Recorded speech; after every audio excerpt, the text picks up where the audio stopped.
দেশের মানুষ যেটা বোঝে না তা গেলানোর চেষ্টা করবেন না, বলছেন গয়েশ্বর। অন্তর্বর্তী সরকার কি আদৌ নির্বাচন আয়োজন করতে পারবে? প্রশ্ন তারেক রহমানের। সংস্কার অবশ্যই হবে, কারণ জনগণ সংস্কার চায়, বলছেন নাহিদ ইসলাম। ভাত দেওয়ার কথা বলে ডেকে নিয়ে বলাৎকার, প্রাণ গেল কিশোরের। এবং সর্বশেষ জানাবো, গোপালগঞ্জের ঘটনায় প্রয়োজনে মরদেহ কবর থেকে তোলা হবে, বলছেন স্বরাষ্ট্র উপদেষ্টা।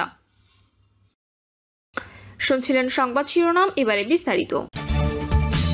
দেশের মানুষ যেটা বোঝে না তা গেলানোর চেষ্টা করবেন না, বলছেন গয়েশ্বর। বিএনপির স্থায়ী কমিটির সদস্য গয়েশ্বরচন্দ্র রায় বলেছেন, বিএনপি সংস্কারে বিশ্বাস করে, তবে কুসংস্কারে বিশ্বাস করে না।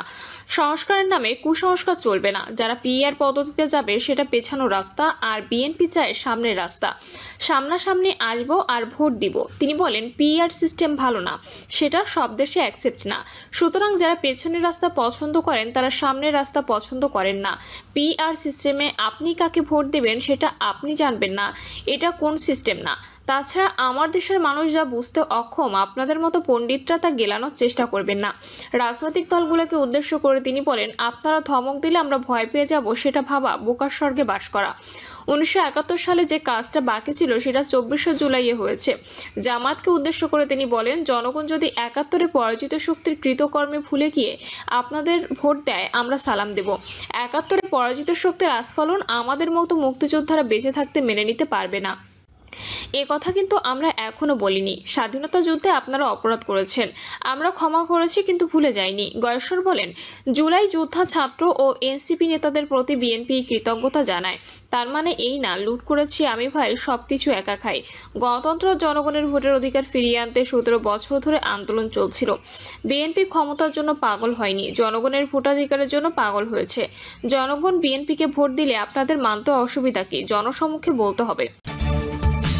অন্তর্বর্তী সরকার কি আদৌ নির্বাচন আয়োজন করতে পারবে? প্রশ্ন তারেক রহমানের। ডক্টর মোহাম্মদ ইউনূসের নেতৃত্বে অন্তর্বর্তী সরকারের পক্ষে আদৌ নির্বাচন অনুষ্ঠান সম্ভব কিনা এই প্রশ্ন তুলেছেন বিএনপির ভারপ্রাপ্ত চেয়ারম্যান তারেক রহমান। তিনি বলেছেন, অন্তর্বর্তী সরকারের কোনো একটি অংশের সহায়তায় কেউ কেউ দেশে উদ্দেশ্যমূলক পরিস্থিতি তৈরি করতে চাইছে। এ বিষয়ে জনমত জিজ্ঞাসা রয়েছে। এই সরকারের পক্ষে আদৌ নির্বাচন অনুষ্ঠান সম্ভব কিনা কোনো কোনো মহল থেকে এই ধরনের প্রশ্ন উপস্থাপন বোধহয় এখন আর বিচ্ছিন্ন বক্তব্য হিসেবে দেখার সুযোগ নাই।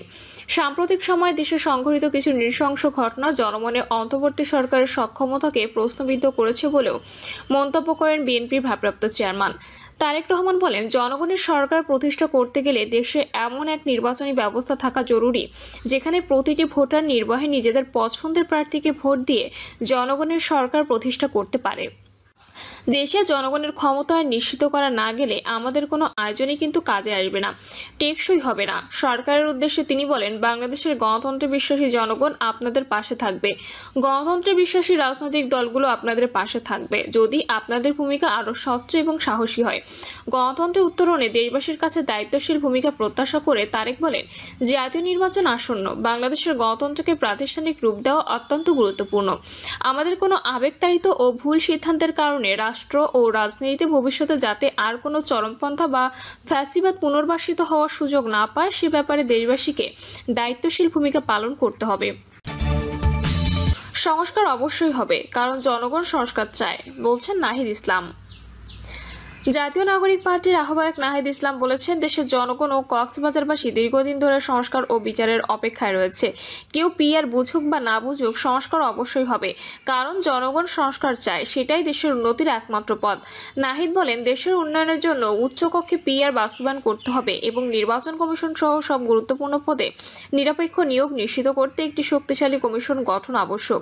তিনি সব রাজনৈতিক দলকে সংস্কারের পক্ষে দাঁড়ানোর আহ্বান জানান।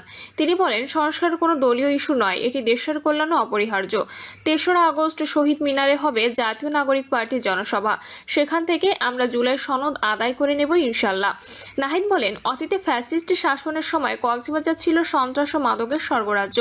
নারায়ণগঞ্জের মতো কক্সবাজারও গডফাদাররা ভয়ভীতির সৃষ্টি করত, তবে বর্তমানে সরকার সেই গডফাদারদের অবসান ঘটিয়েছে এবং নতুন কোনো গডফাদারের জন্ম দেওয়া হবে না। তিনি বলেন, কক্সবাজার দেশের সম্ভাবনার এক গুরুত্বপূর্ণ কেন্দ্রবিন্দু। বঙ্গোপসাগর ঘিরে বাংলাদেশ বাংলাদেশ দ্রুত অগ্রসর হবে। দেশের সমুদ্র শক্তি ও নৌশক্তিকে বলবান করতে হবে। এই লক্ষ্য পূরণে কক্সবাজারকে শক্তিশালী ঘাঁটিতে রূপান্তরিত করতে হবে। ভাত দেওয়ার কথা বলে ডেকে নিয়ে বলাৎকার, প্রাণ গেল কিশোরের। একদিন অনাহারে থাকার পর কমলাপুর রেল স্টেশনে বাড়ি যাওয়া চিন্তা করছিল 12 বছর বয়সী এক কিশোর। দুরু বুকে স্টেশনে থাকা অন্য 2 যাত্রীর কাছে জানতে চায় বরিশালের ট্রেন কখন ছাড়বে। তারা জানালো বরিশালে কোনো ট্রেন যায় না। এরপর এক কথায় 2 কথায় বাকি 2 যাত্রীর সঙ্গে তার সখ্যতা গড়ে ওঠে। এক পর্যায়ে কিশোরটি জানায় সে অনাহারে। কথা শুনে অপর 2 যাত্রী তাকে সঙ্গে করে নিয়ে যায়। এরপর রাজধানীর যাত্রাবাড়ির একটি আবাসিক হোটেলের কক্ষে তার মরদেহ পাওয়া যায়। রেল স্টেশন থেকে বেরিয়ে যাওয়ায় একদিন পর সেই কিশোরের অর্ধনগ্ন মরদেহ উদ্ধার হয়। তার পশ্চাৎদেশ, মুখে, ঠোঁটের অংশ ও ডান চোখ আঘাতের কারণে অস্বাভাবিকভাবে ফোলা ছিল। যদিও এই কিশোরের নাম পরিচয় কিছু জানা যায়নি। তবে পুলিশ ব্যুরো অফ ইনভেস্টিগেশন মর্মান্তিক এই মৃত্যুর রহস্য উন্মোচন করেছে। ধরতে পেরেছে হত্যায় যুক্ত সন্দেহে আলামিন নামে এক মাদকাসক্ত যুবককে। টঙ্গী রেল স্টেশন থেকে পিবিআই এর হাতে গ্রেপ্তার হন আলামিন। প্রাথমিক জিজ্ঞাসাবাদে হত্যায় যুক্ত থাকার কথা স্বীকার করেন তিনি। স্বীকারোক্তির তথ্যানুসারে